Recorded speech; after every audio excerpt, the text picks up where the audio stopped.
talk about bad luck. 19 signs you'd be called a witch in the Middle Ages, as if the black dress and broomstick wouldn't give you away. So, has it ever come to your mind that you'd make a great witch? Let's check whether people in the 17th century would have agreed with you. These signs will show if your impersonation of Maleficent is justifiable. But first of all, hit the subscribe button and ring the notification bell to join us on the bright side. You're a female. Yep, it's as simple as that. During medieval times, all women were closely associated with witchcraft by default. During the infamous witch trials in Salem, Massachusetts, which lasted from 1692 to 1693, 14 women and only 5 men were convicted for engaging in witchcraft. But in general, throughout history, there were many more women prosecuted for witchery than men. During all the medieval witch trials, not just the ones in Salem, more than 85% of all the convicted were women. Number 18. You're a woman and you're too rich for your own good. So that makes you a what? A rich witch? If you're an adult, independent woman and don't have any additional financial support, this would have qualified you as a witch several centuries ago. If there were rumors that a woman was leading a comfortable life without a man's help or supervision, this instantly raised an alarm. Not only did these women become isolated, they could also be arrested and taken to court. Number 17. You're too poor. Well, it wasn't recommended for a single woman specifically to be too well off in the 17th century. It was considered a bad sign for both men and women to be too poor. Homeless people and beggars were often accused of being witches. Anybody who didn't like people wandering around the neighborhood asking for food and money could rat them out to the authorities as witches. Wow. Number 16. You're too young. Now, very young girls were often believed to be witches. When interrogated and put under enough pressure, these young people who confessed often said that they got their witchy abilities from a parent, and then the whole family would be charged. Boy, wait till Dad gets a hold of you. Children as young as 4 years old were kept in jail due to false accusations of witchcraft. Number 15. Well, you're too old. Okay, I'm starting to see a pattern here. A respectable wise age couldn't protect a woman either. Quite the contrary.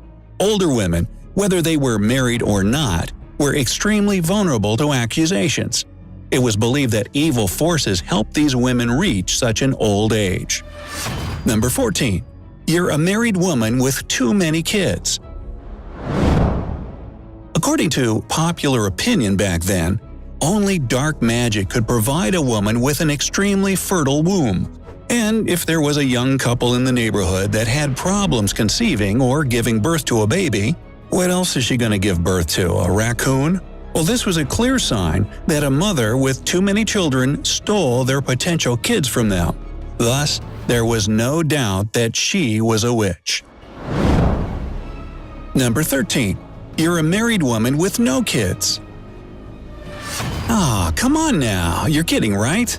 If you were a married woman but had too few kids or no children at all, those around you believed that you had been cursed with infertility. On top of that, if a family with many kids that lived nearby had any problems, it was, of course, 100% your fault. It must have been you who hexed their household out of jealousy. Yeah, right. Number 12. You have more than one female friend.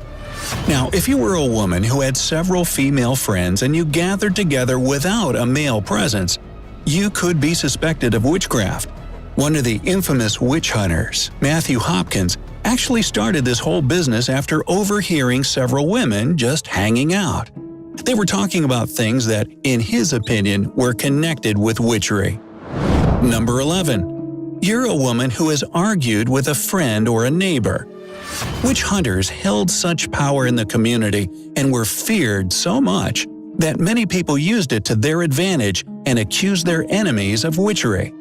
This approach helped them to take revenge on someone they'd had an argument with at some point or another.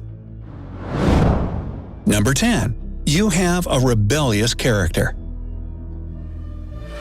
If people characterize you as a stubborn, straightforward, or short-tempered person, chances are you would have been convicted as a witch in the 17th century. A rebellious attitude, losing your temper, and backtalk would have convinced everybody around of your witchy nature. And if any of your threats had come true, well, it wouldn't have ended nicely for you. Number 9. You can swim. Most of us nowadays learn how to swim when we're kids, and we have fun doing it our whole lives. But several centuries ago, people believed that only witches could swim. That's why women suspected of witchery were lowered into water. If they didn't manage to get out, they were innocent. Not that this helped them at all. But if a woman reached the surface, it meant evil forces were on her side. Authorities needed no more evidence that she was a witch. Number 8. You're a married woman having an affair. Well, this was the worst thing a woman could be involved in.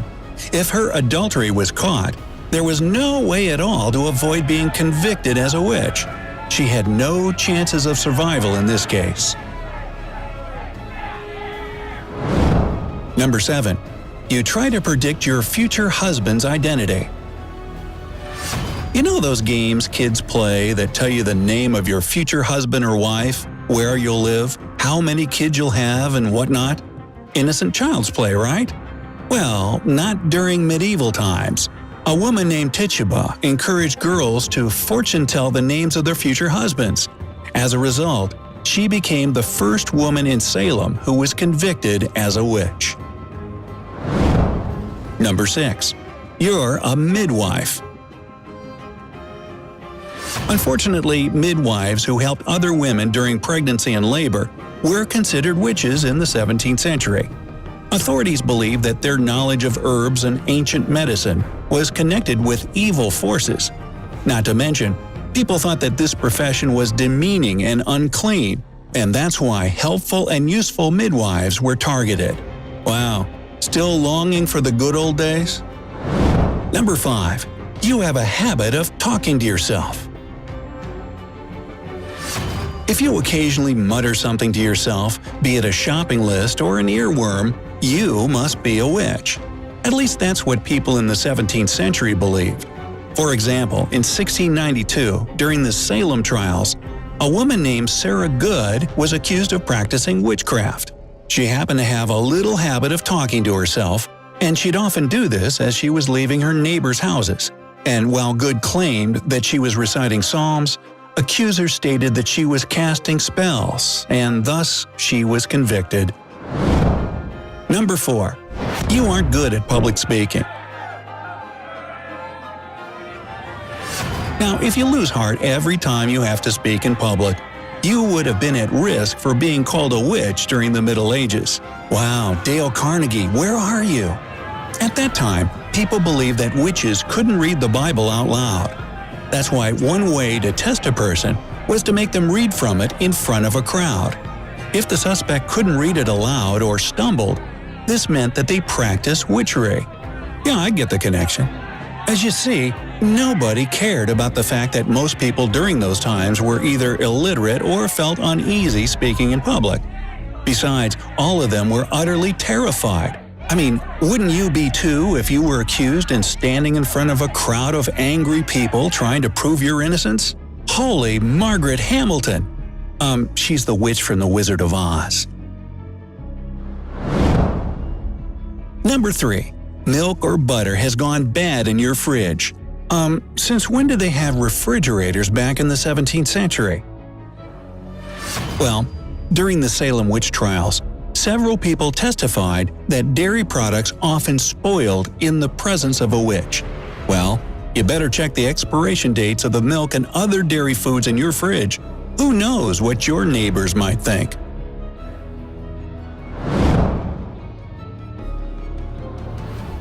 Number 2. You have a pet. Black cats, magic, witchcraft, you probably know this association. But even if your pet isn't black and doesn't belong to the feline family, you'd still have higher chances of being called a witch. In those days, almost any pet was considered a familiar, and if you had a familiar in its animal form, it was a sure sign that you were a witch. Such animals were supposed to assist their masters in practicing magic. Number 1. You have a mole or birthmark. Moles and birthmarks were seen as sure signs that a woman was marked and practiced witchcraft. Back then, people believed that a mole or birthmark was the place where the witch's familiar, such as a snake, a cat, or a dog, could bite her and drink her blood. So, if a woman was accused of witchcraft, all her body hair was removed until a mark was found. And show me one person who doesn't have a single mole or birthmark on their body. Wow, so how many signs have proven your witchy nature? Let us know about it in the comments. Remember, give this video a like, share it with your friends, and click subscribe to stay on the bright side of life. And stay off that broomstick.